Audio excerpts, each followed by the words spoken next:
पास जाएं तो केवल भगवान को प्राप्त करने के लिए जाएं, भगवान से मांगने याचना करने नहीं जाएं। अगर हम भगवान के पास जाते हैं, जाकर के 10 रुपए का नोट भगवान को चढ़ाते हैं, उसमें भी महाराज क्या क्या कहा जाए। लोग तो बड़े दिव्य हैं महाराज, कलिकाल के जो हैं दिव्य पुरुष हैं सभी। संत बताते हैं महाराज, ठाकुर जी तो कहते ही हैं पत्रम पुष्पम फलम तोयम यो में भक्त्या प्रयच्छति, जो आप मुझे दे दो। लेकिन भक्त तो महाराज उनसे भी ऊपर है।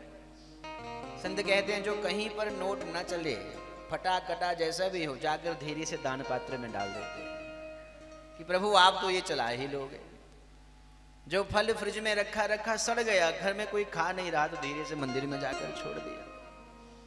अब जब सड़ा हुआ फल फटा हुआ नोट हम भगवान को चढ़ाएंगे तो उसका जो फल मिलेगा तो वह भी तो वैसा ही होगा महाराज। संत कहते हैं हम मंदिर जाते हैं, भगवान को मात्र 10 रुपया चढ़ाया, लेकिन हमने जो डिमांड्स रखी उनके आगे, जो महाराज उनसे मांगा, तो वो तो महाराज करोड़ों रुपए का मांगा। 10 रुपये चढ़ाए, कहा महाराज हमारी नौकरी लग जाए, नौकरी भी छोटी मोटी ना हो, सरकारी हो, और ऐसी हो जिसमें 80-90 हजार कम से कम पर मंथ हमें प्राप्त हो। तो भाई भगवान तुम्हें वो क्यों दें, तुम्हारे 10 रुपए के लालच में? ऐसा नहीं है। संत कहते हैं, संत बड़ा सुंदर भाव देते हैं, और यदि इस भागवत को समझना है तो भावगत होकर ही समझना महाराज। तर्क से इसको समझने का प्रयास करोगे तो नहीं समझ में आएगी महाराज, पल्ले ही नहीं पड़ेगी, ऊपर ऊपर से निकल जाएगी। भावगत होकर के इसे श्रवण करेंगे तो भागवत अवश्य महाराज हृदय में उतरेगी।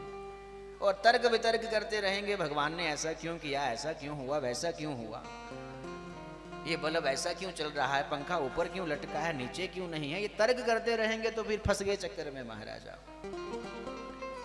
भावगत होकर के इस भागवत का यदि कोई श्रवण करे तो भागवत अवश्य महाराज हृदयगत होती है, इसमें कोई संदेह नहीं है। कहा महाराज मंदिर में जाकर के भगवान को थोड़ा सा कुछ अर्पण करके हम अपने याचना करते हैं, और बहुत बड़ी बड़ी याचनाएं करते हैं। संत भाव देते हैं, संत कहते हैं महाराज ये बहुत कृपा है कि भगवान वहां बैठे हैं, आपसे कुछ कहते नहीं हैं, कुछ बोलते नहीं हैं।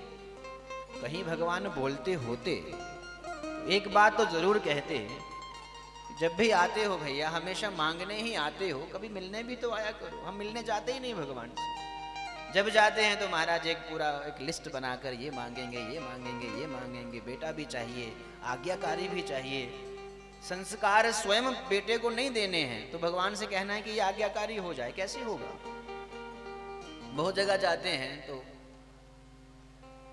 अपने बच्चों को, छोटे छोटे बच्चों को पकड़ करके लाते हैं, कहा प्रणाम करो, और बेटा महाराज अपने मूड में होता है, उस समय उसका मन ही नहीं, वो मुंडी घुमा करके चला जाता है। कहते नहीं नहीं प्रणाम तो करता है, लेकिन आज लग रहा है इसका मूड नहीं है।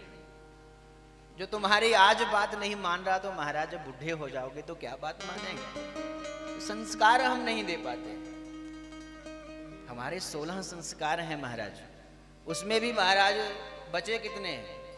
केवल 1-2 ही शेष बचा है। 1-2 भी क्या, मात्र 2 ही शेष बचे हैं। एक तो पानी ग्रहण, विवाह संस्कार, और एक अंत्येष्टि, यही 2 मात्र बचे हैं।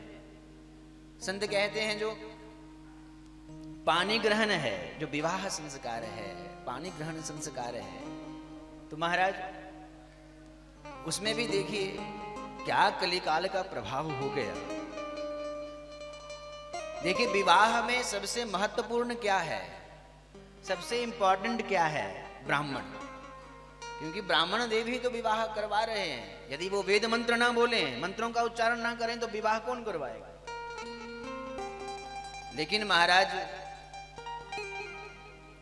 विवाह में संत कहते हैं कि महाराज लाखों रुपए के पटाखे फोड़ देंगे और ढोल बजाने वाला आएगा उसको 50,000 रुपया दे देंगे।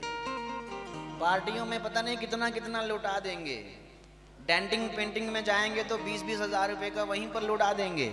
लेकिन महाराज जब ब्राह्मण को देने के बारे में आएगी और ब्राह्मण कहीं बेचारा उसको 5100 रुपया देना पड़े, कहेंगे देखो ब्राह्मण तो लूट गया। अरे महाराज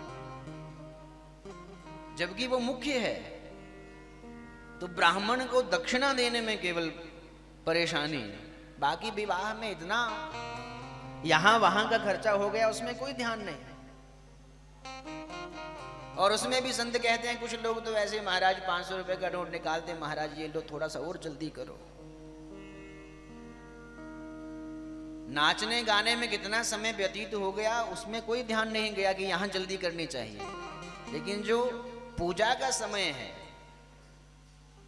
जो विधि है, उसे शॉर्ट करवाने के लिए क्या क्या नहीं करते। तो ये मात्र 2 ही संस्कार बचे हैं महाराज, कम से कम इन्हें तो भली प्रकार से हम पालन करें। संत कहते हैं महाराज, अपने बालकों को समय रहते ही सुंदर शिक्षा प्रदान करनी चाहिए। अरे भगवान श्री राम वो भगवान थे, लेकिन वह भी महाराज प्रातः काल उठ करके माता पिता गुरु ना वही माथा, माता पिता को गुरु को प्रणाम करते थे जाकर। लेकिन हम तो महाराज कहाँ, आजकल उठने का समय ही नहीं पता, उठने का बाद भी महाराज एक बिस्तर पे ही पहले एक चाय चाहिए। प्रणाम करना तो बड़ी दूरी की बात चली गई, अब उसमें क्या चर्चा करनी है। प्रणाम करने की विधियां भी सारी परिवर्तित हो गई, चेंज हो गया महाराज सब कुछ। हम कहते हैं हम बड़े पढ़े लिखे हो गए महाराज, पहले लोग तो अनपढ़ हुआ करते, ऐसा बोल देते। शास्त्र कहता है जब भी प्रणाम करो, अग्रजों को प्रणाम करो तो दंडवत प्रणाम करो, डंडे के समान नीचे गिर करके लेट करके प्रणाम करो। लेकिन हम बहुत फॉरवर्ड हुए थोड़े से, तो हमने वो प्रणाम करना छोड़ दिया, केवल झुक करके प्रणाम करने लगे। थोड़े और पढ़े लिखे हो गए तो झुकना भी छोड़ दिया, केवल थोड़ा सा झुके, कहाँ तक पहुंचे कोई पता नहीं, घुटने तक भी नहीं पहुंचे। और पढ़े लिखे हो गए तो महाराज अब दूर से ही केवल हाथ जोड़ लिए। और पढ़े लिखे हुए तो दूर से ही महाराज ऐसे ही खाली गर्दन हिला दी, हो गया प्रणाम।